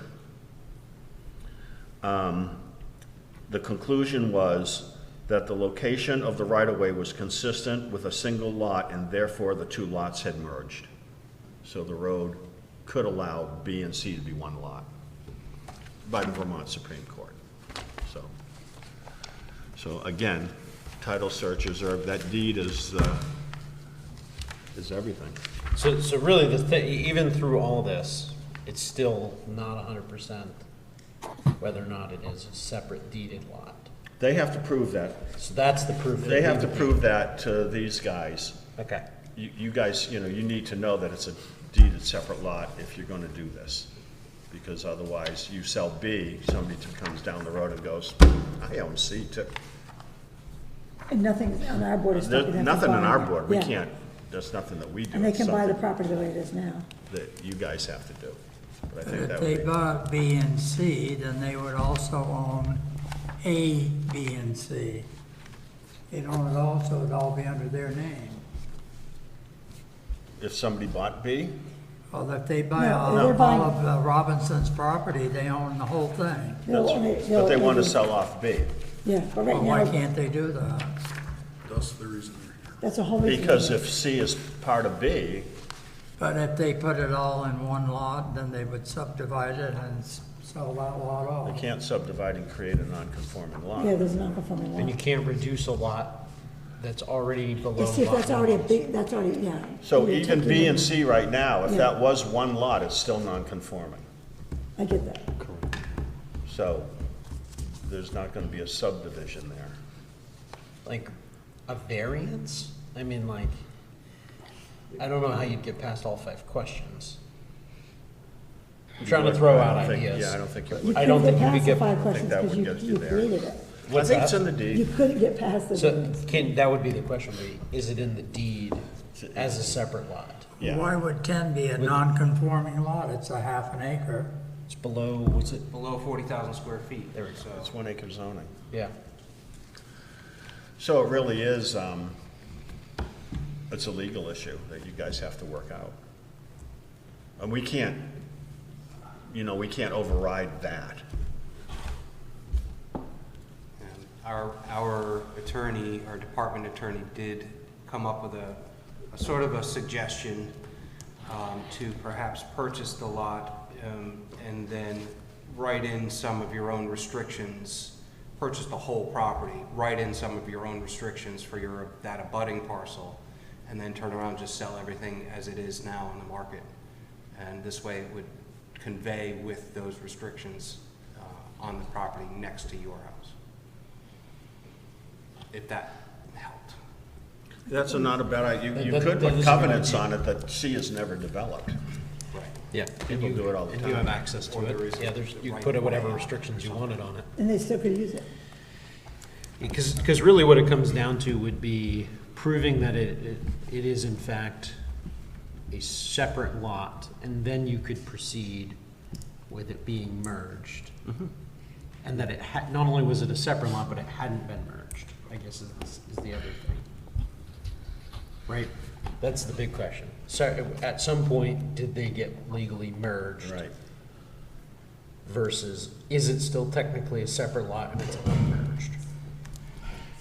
Right? I think that's the Yeah, question. that's the question. Because if it's still a separate lot, if they bought it, it would then be merged with this parcel, whatever. Right. The parcel they Parcel presently A, that they own. own Parcel now. A, sorry. Okay. What's guys ready to scream? Yeah. Yeah, so I guess that would enable Chris Callahan's. It would work. Covenants You on could, that. you could covenants whatever you want, and they would never own it, but they could covenants restrictions, but that's not through this board. So. Yeah, I mean, people put covenants on land all the time about Yeah. certain, I've seen things where you can't cut these trees, ever, that kind of stuff. But you could put covenants on it that it's a open parcel between the two lots, never to be developed, to be enjoyed, whatever. Mutually. Well, you have your attorney here, so he can work all that out with you. I think it comes down to the deed, whether or not these George, lots she might have merge. something to add, I don't know. Does she have a hand up? I can't tell. Yeah, it was a green light came on. His name is Robbie. Did you have something to add, Robbie? All the deeds I have going back even to the 40s list the lakefront as separate. It lists the cabin as separate.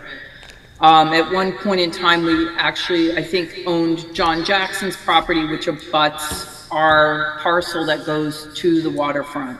And that was, I think, sold to John Jackson and Naomi Jackson in 1959. So the question I have, if, you know, the deeds that I have are from my grandparents and my parents, and they're the original deeds that came from the town of Ludlow. So that just describes like every parcel, the right-of-way, there's the cabin with the access of the right-of-way, which takes it away from the waterfront if the cabin was to be used as a separate parcel, and then the lakefront as listed as a separate parcel. So the merger, I would have to question is, you know, when did it merge? And the second thing is, I know that the thought was it stayed in, the question was the road transecting the parcels? Does the North Shore Drive count as, you know, as a thing that divides the lakefront and the cabin and keep them in separate parcels? So based on, what was that court case again? This court case was, this finding was in the Packard Pine Ridge lots merger. And that talked about that a right-of-way could... Yeah, they were referring to the Vermont Supreme Court in the Wilcox versus Village of Manchester, 1992. It was appealed, So you'd find all that in the, and I'm gonna, the docket number for this hearing, for this court case, was docket number 159-11-14 Vermont EC. The Packard Pine Ridge lots merger, and that's where. Yeah, that's where we got. That's where we got the Where the information. right-of-way does not necessarily mean that they were not merged. Right, in this court case, a right-of-way did not prevent merger, but a huge gully did. Right, so, okay. What exactly was this applied under? Can you repeat the question? What was it, what was the application under? Was it site plan? Yes, it was a site plan. Okay. So originally it was preliminary review, but due to the legal complexities of it, felt Okay. that It should needed be an actual hearing. Yeah. Okay. So I guess the question is, to your, what was your name again, sir? James. Do you think that you can provide documentation that shows that it was a separate parcel, still remains a separate parcel? So the still remains, that's the question, right?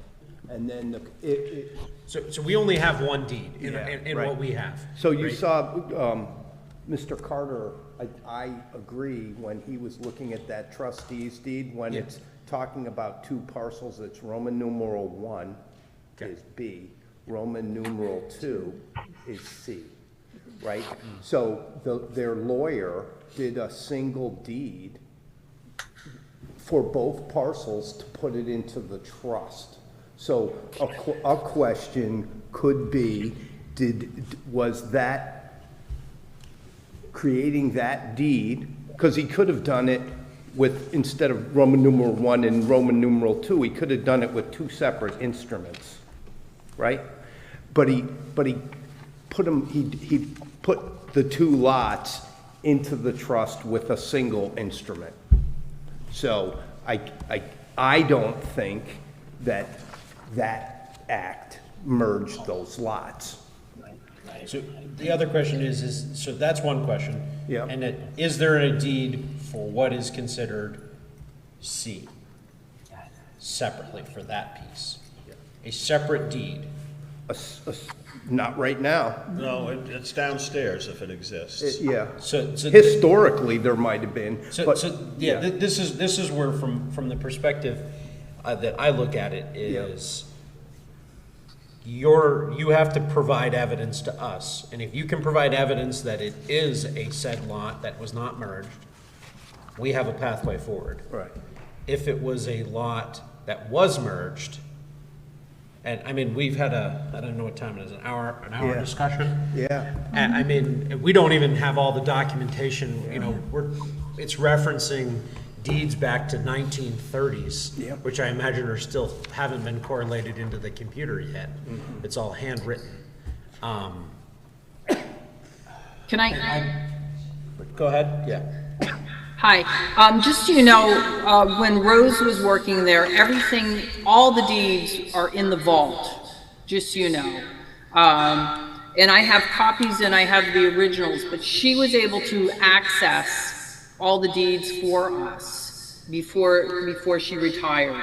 And they are in your town offices, and they are recorded and they're typed. I don't know if you have a scanned in system yet or not, but I have the copies of them. I know the originals are pretty old, but I have those as well, going way back to the 40s. So the deed, the trust, when my parents had this was put in a trust, but then it was revoked out of a trust. So that's another thing that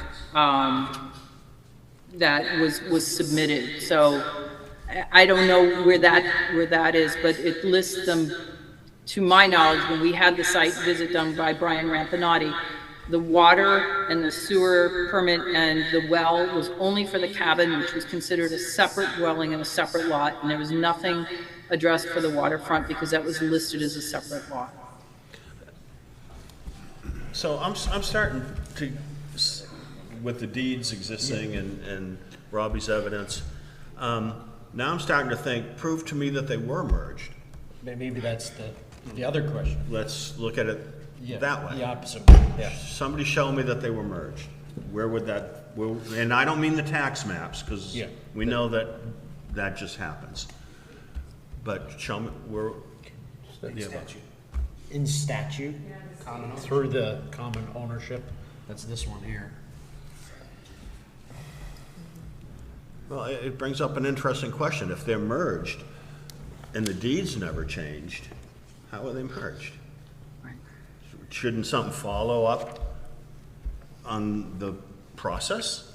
If the town says we're gonna merge these lots, legally merge them, because they're non-conforming and somebody owns both of them, we're gonna merge them together like you guys wanna do, wouldn't you not create a new deed?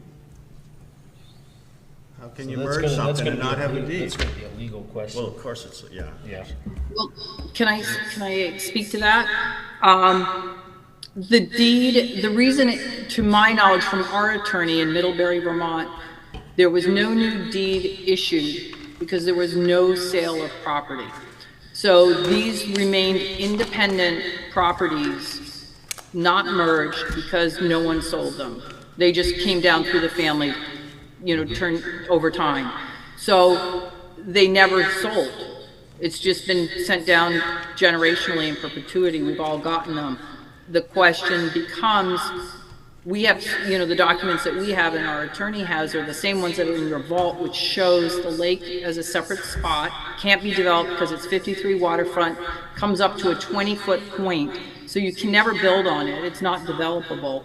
And then the cabin is on a lot that has water and sewer and has been approved for either improvement for a 3-bedroom, 2-bath, year-round cabin house with using the right-of-way to the water. The separation between the two properties, considered two properties, and the right-of-way was considered sort of a third, is the North Shore Drive. So there has been no new deed issued to our family ever for a merger of these properties, because as far as we know, from what we have, they've always been looked at as separate properties. So the question then would be under 4412, has that been applied through the state through the eyes of the state? And that's an answer that.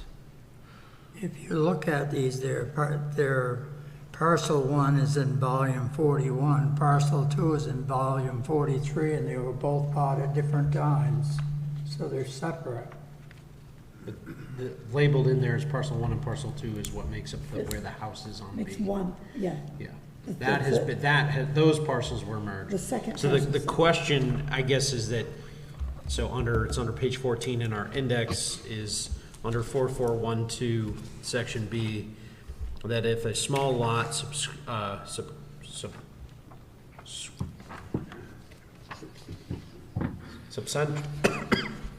comes under common ownership with one or more contiguous lots, the non-conforming lot shall be deemed merged with the contiguous lot. So that's the question. But follow that, one can be, if all those criteria are However, met. if all non-conforming then lots can shall not be convey. deemed merged, may be separately. If the lots are conveyed in their pre-existing non-conforming condition, on the effective day of any bylaw, each lot was developed with a water supply and wastewater system. At the time of transfer, each water supply and wastewater system is functioning in a separable manner. The deeds of conveyance create appropriate easements on both lots. Replacement of one or more wastewater systems, potable water systems in both cases. If they Nothing merged them, in this would they subdivision shall be notify the constructed or owners? prohibited by law unless the lots are conveyed in their pre-existing non-conforming. Yeah, I'm looking at I. Yeah, so one, I would say, is probably the true, right? Yeah. 2, the effective date of bylaws, each lot was developed with a water supply and wastewater disposal system. So each lot was not developed, only one of the lots has a wastewater and water supply.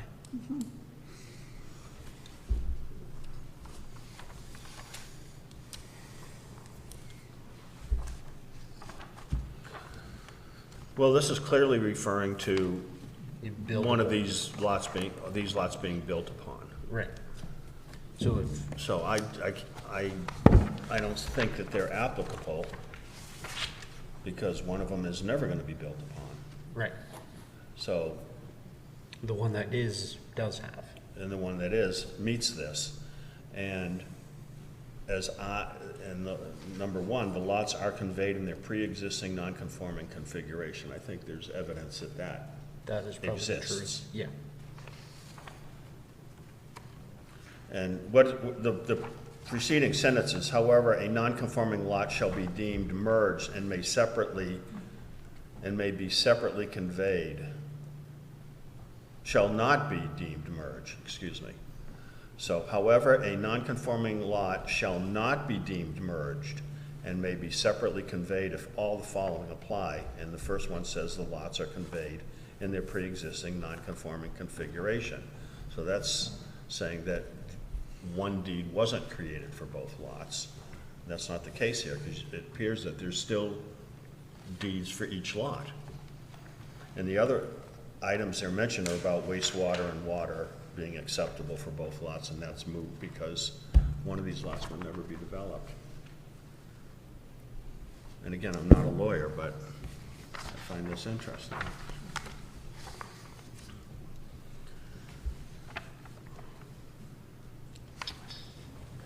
I mean, it might be just instructive just to remember what ultimately we're trying to do is we're trying to wind up with B being a standalone lot.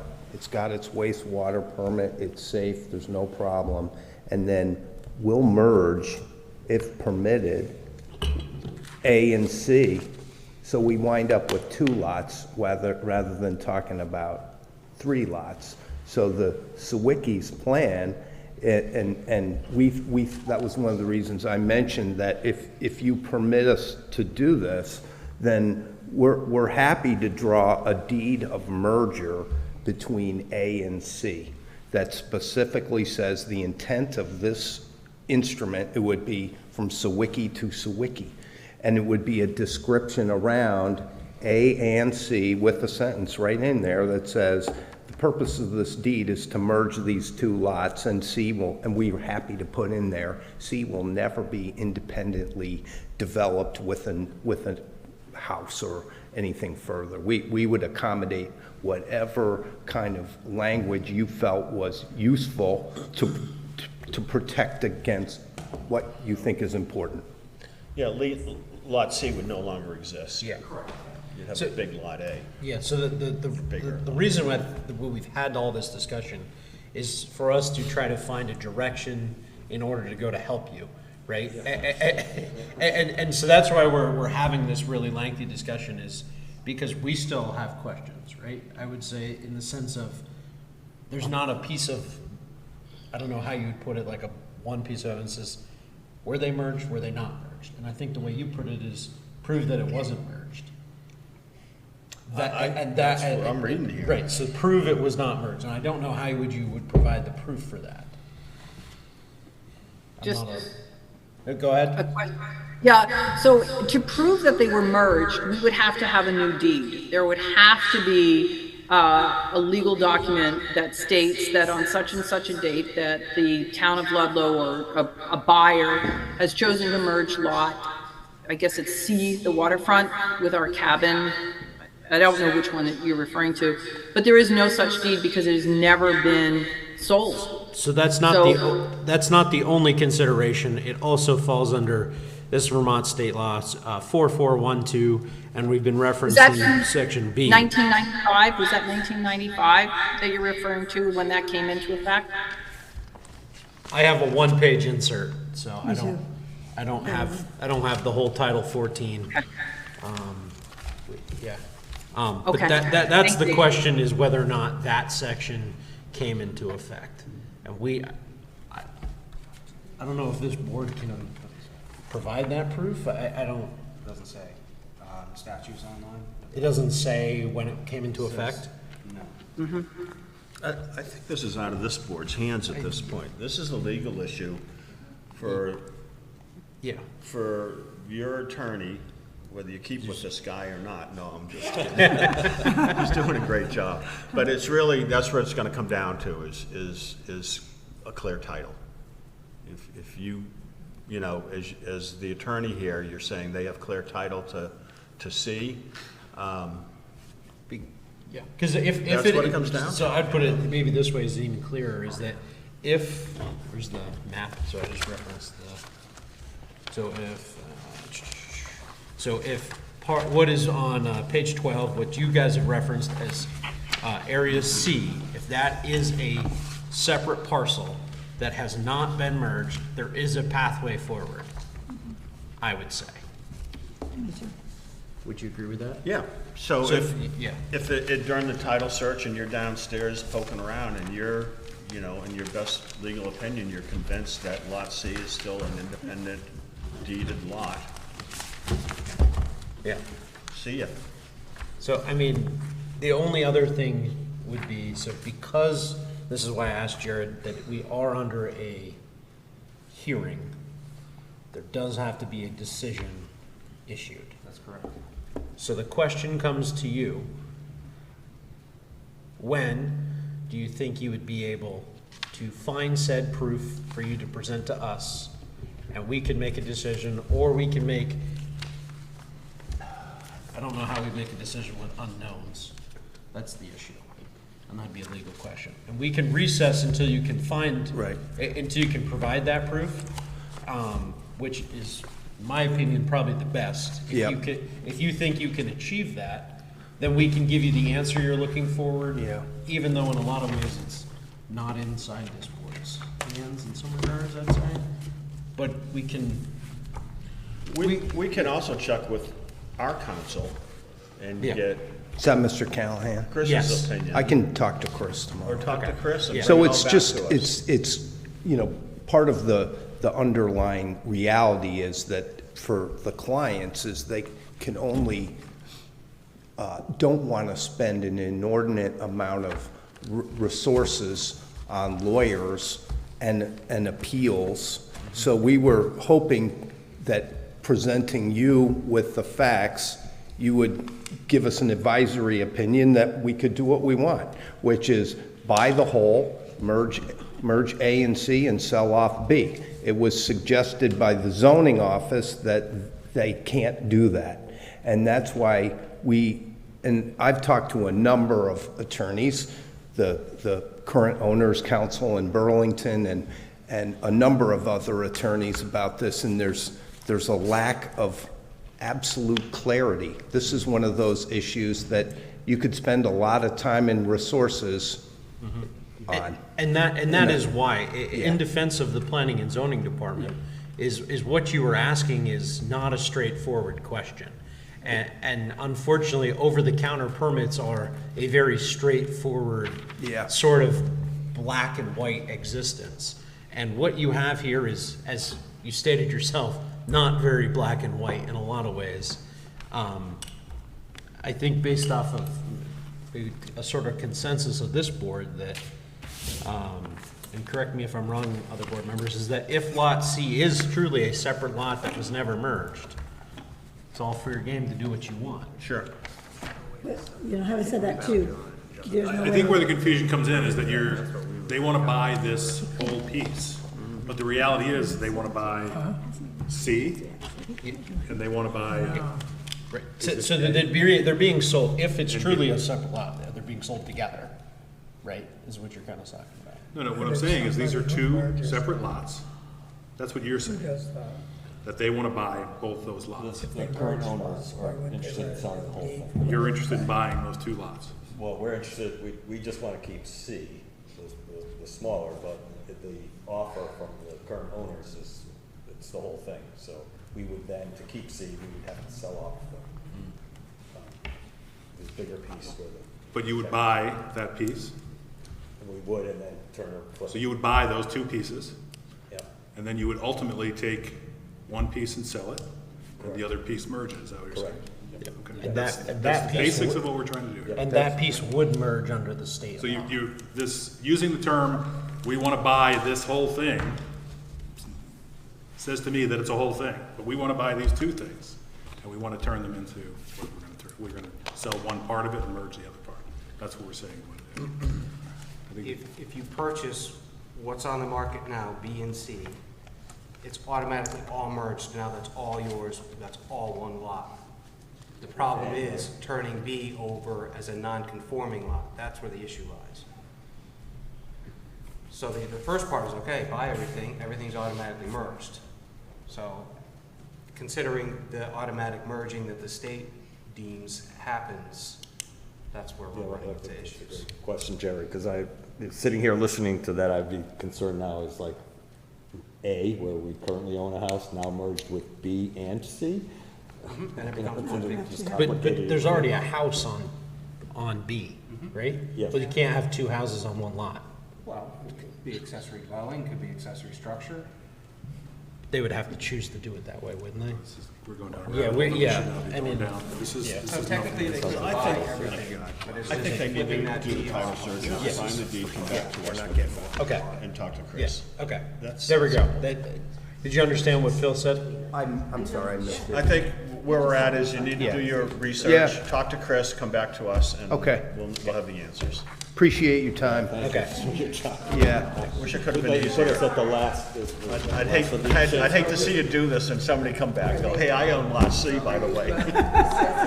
We've been careful. would I really do appreciate everybody's time. Thank you. I make a motion that we recess this hearing until next month. Second it. Any discussion? All those in favor? We'll see you. Seconded it. I did. Phil? Yo. We'll see you next month. Okay. On to the next thing. Minutes. Minutes.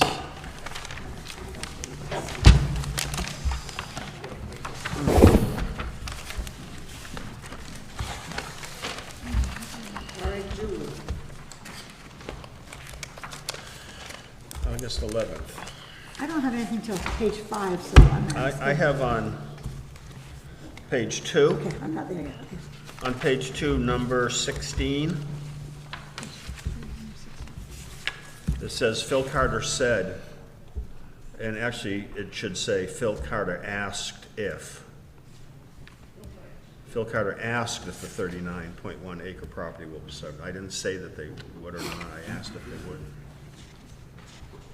Okay,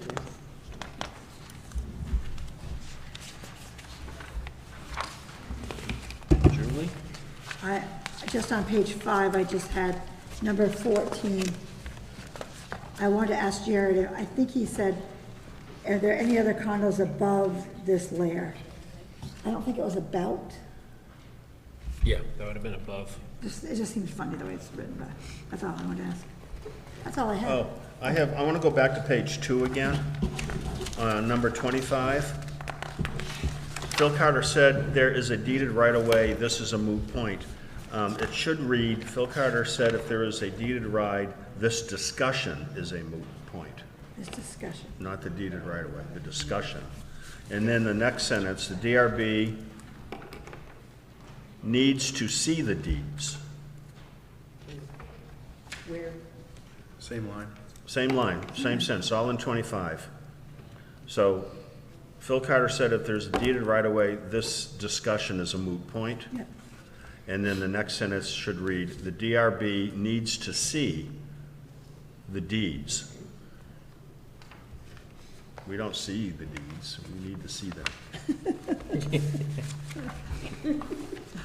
That's all I have. I make a motion, we accept them as corrected. I'll second that. What was yours on number 5, Julie? Mine on 5 was just number 14. Jared asked above instead of about this layer. Above. That's all. Other discussion? All those in favor? I have the motion. Julie made it, I Julie. seconded it. That's corrected. Yep. And who seconded it? Doug? John. Okay. We do have a bi-weekly mill update under other business. The other question for next month is whether or not we want to meet on the holiday. Yeah, I saw that. So technically, our meeting falls on the 13th of October, which is Columbus Day. Well, Indigenous Peoples' Day. What's that? Indigenous Peoples. Sorry, Indigenous Peoples' Day, whatever the current term is. What's everyone's feeling? Do we want to meet on that day, or do we want to push it to our alternate day, which is the 4th Monday? We should push it, because there may be people that Oh, yeah, that other was can't come, traveling. or, it's a holiday. Some people who are hoping to be here on the 13th. Oh, There's, from last time, we have to review some of the things that you had asked for. But entirely up to you. I thought my understanding is that was just a given that we would move it to the Yeah, 4th Monday. I think that, because it's currently on the calendar, like, if you look at the town calendar, it's labeled as that. Sure. And like the select board, meeting before says yay or nay. And, I mean, I'm totally in agreement to make it the 4th. It doesn't change any due dates. I also don't think meeting on a federal holiday is the best bet if we want full participation, and guarantees. But that's why I brought it up to the board. I would agree the 4th Monday, I would agree with fourth Monday? Okay. That'd be the Jared 27th. doesn't want to come to work. What did he say? You don't want to come to work that day, it's your day off. Okay. Anything else under other business? Okay, I make a motion to, Do we want to do? So do we do the thing? do you have any questions on that? No, I want to ask. Oh, okay. Yeah, it's there for your perusal, Eric was on mine. He was on there. they're all gone home. They've gone now. I mean, I'll make a motion to close the hearing, close the. Second. Probably was his wife. Any discussion? All those in favor? Aye. Opposed? Thank you very much, folks, and I hope you have a great evening. There's nobody.